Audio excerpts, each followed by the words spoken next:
suffer from that from some level, and I seem to understand it perfectly fine half the time. So I don't know. Okay, Aaron? Um, I think the whole again, there's kind of a bit of body snatcher, body horror type deal that's kind of creepy with everything. I mean, obviously the person affected by the alien can't really control themselves, so there's just that was a bit uncomfortable from what I remember watching this episode. I think I've only seen it once or twice. Yeah, but that's the thing that really kind of stuck with me, and I don't. That's really just the whole premise of the episode too. So you would have to have a massive rewrite in order to fix some of that problem, unless I they got deeper into it and actually kind of explored the idea of possibly rape or body autonomy or something like that. I don't think removing it is the right thing, but I do think well, we were talking about Jessica Jones not long ago. This is the same sort of Mm-hmm. concept and of course Jessica Jones had an entire season, but if you take some of the concepts that Jessica Jones dealt with and just Mm-hmm. touched on them here to the point where they at least are acknowledged, that would have made it a stronger and more cohesive story. Yeah.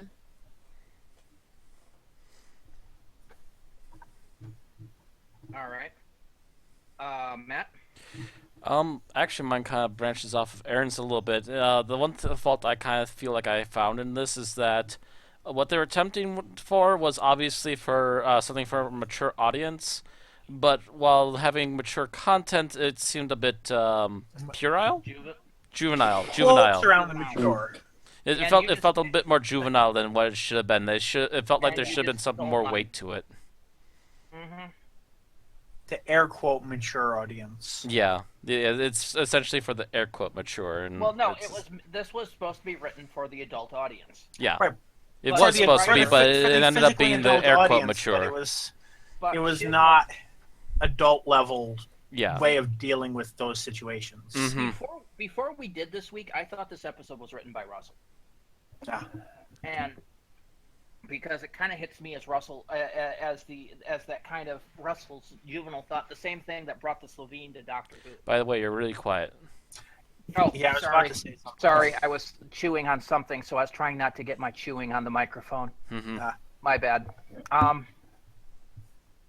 But no, yeah, it gets that same level of the writing style was basically not as up to the age level of the material it was covering. Hmm. How they handled it was really juvenile, and I'm just going to go with Matt on this because he stole my main beef with this. My main beef by far is the fact that they bill Torchwood as being for the adult audience, and their first thing out of the gate is, "Ooh, aliens that attack by sex," Mm-hmm. and it feels like something that a 15-year-old would write. Right. Toby Hooper did it better than Life Force. Mm-hmm. Hell, Species was better than this. Yeah. Yeah. In fact, that's a further thing to add on to insult to injury is the fact that this story has been done before and it's been done better. Yeah. So it really felt like the writing style was written by a 15-year-old rather than an adult, and that meant that it was basically an adult subject written in a way that only a teenager would like. Gee, you've missed your demographic there. That was its failure to Or me. at least that the pitch was written by a teenager. Like, I do think some of the concepts might have not. Well, actually, no. Yeah, even the concepts I think would. To some degree.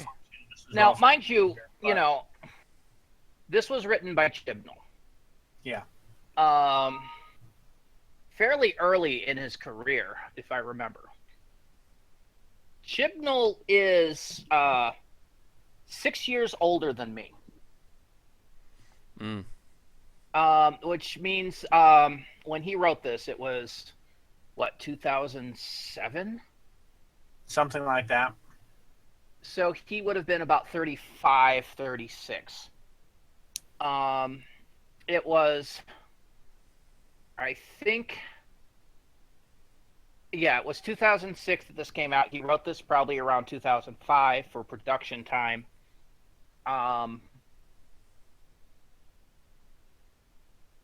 and this was really his first TV writing credit.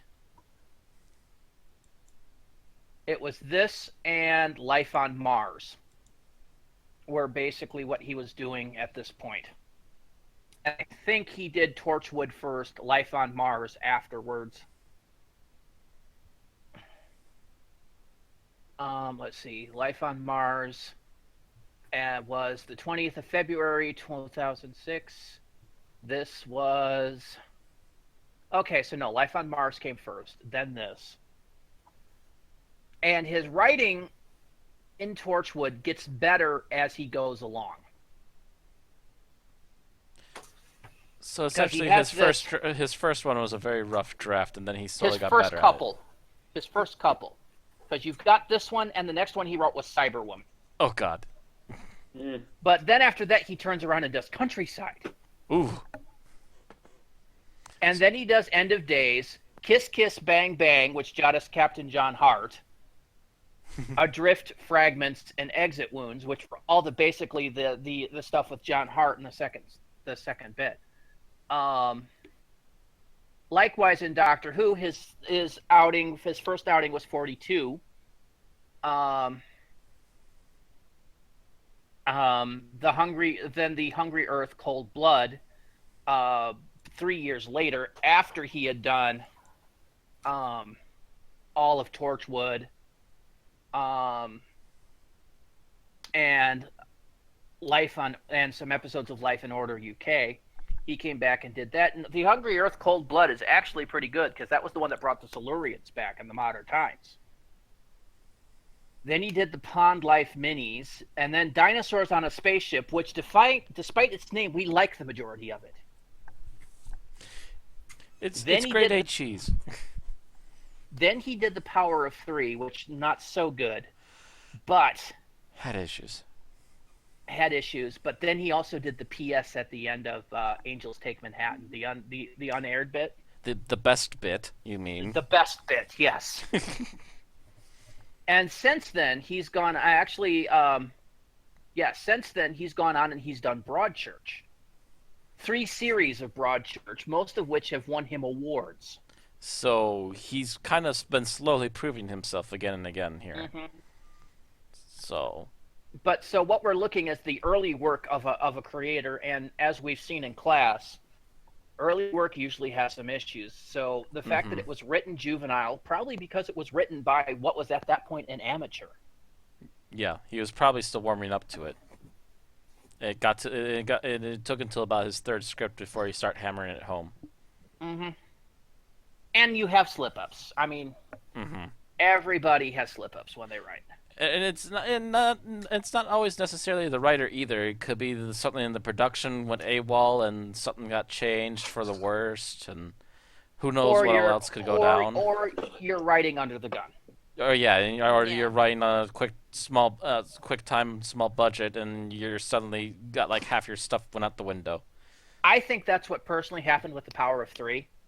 That Stephen Moffat originally planned to write it, but then realized he was writing all this other stuff. And then forced Chibnall on it, and Chibnall's like, oh God.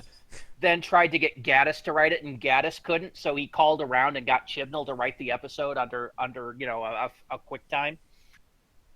And under double time, and he's trying to write it while doing like probably production work for something else. So quite possibly, probably while he was still working on Broadchurch, he just said, "If you want done quickly, I have this small pocket of time."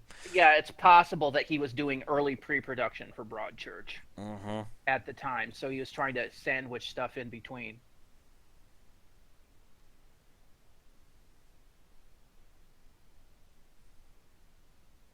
But anyway, so that's my thought on it. So favorite scenes, and Tim, you're up first.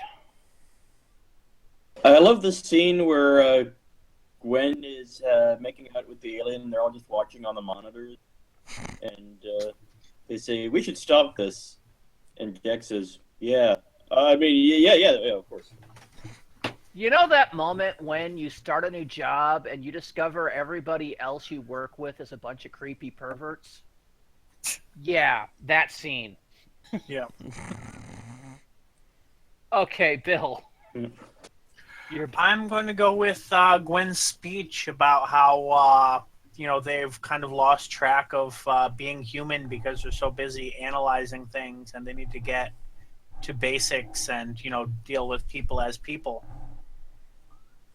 All right, Aaron, Don't have one. Matt. I liked the actually the build off of Bill's is that right after that she goes into all this detective work, which is technically a step up of what she was originally as a cop. She actually did all this really good legwork and started actually helping them figure stuff out, It's kind of what she wanted to do as a cop, and I think got glass ceilinged. or something to that effect. Because she was patrol when she was a cop. Hmm. And she probably wanted to be detective level, and now she got to prove that she can be. Mm-hmm. And as for me, don't break that. That's worthless to anyone else but me. Which is kind of a bad thing to say, but I still like the scene.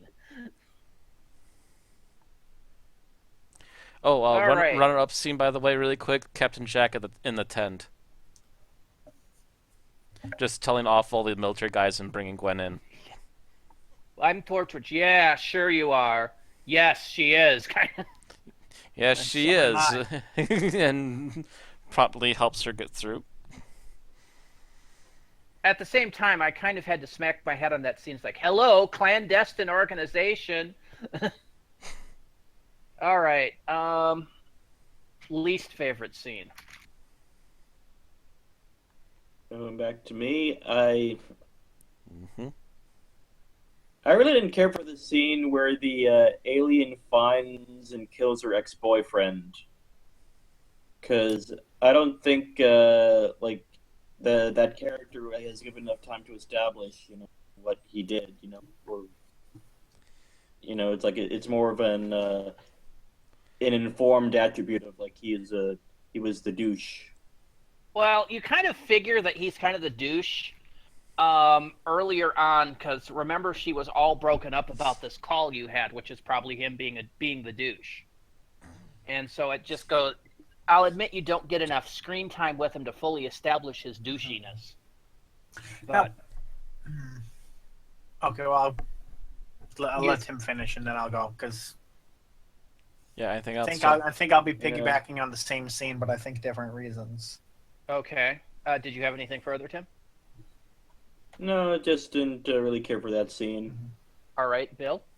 I'm going to go with that, but mainly because I don't think it's sufficiently explored the fact that she's essentially, raping the guy while, doing it also for the sake of, giving into the alien, but it's not really explored with,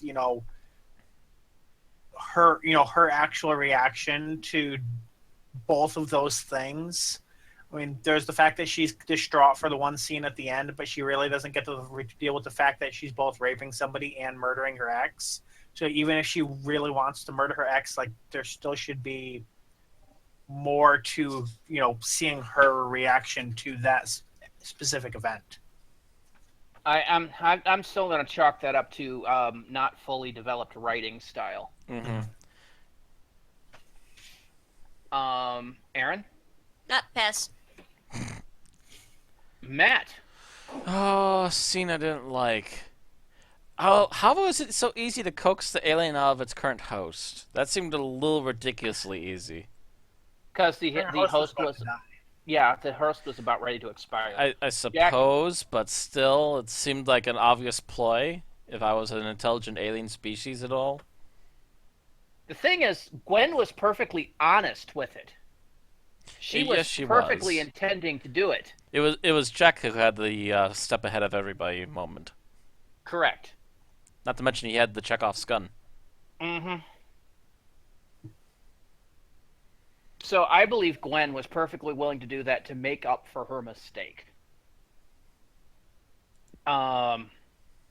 and would have sacrificed herself if Jack hadn't had the MacGuffin and saved the day.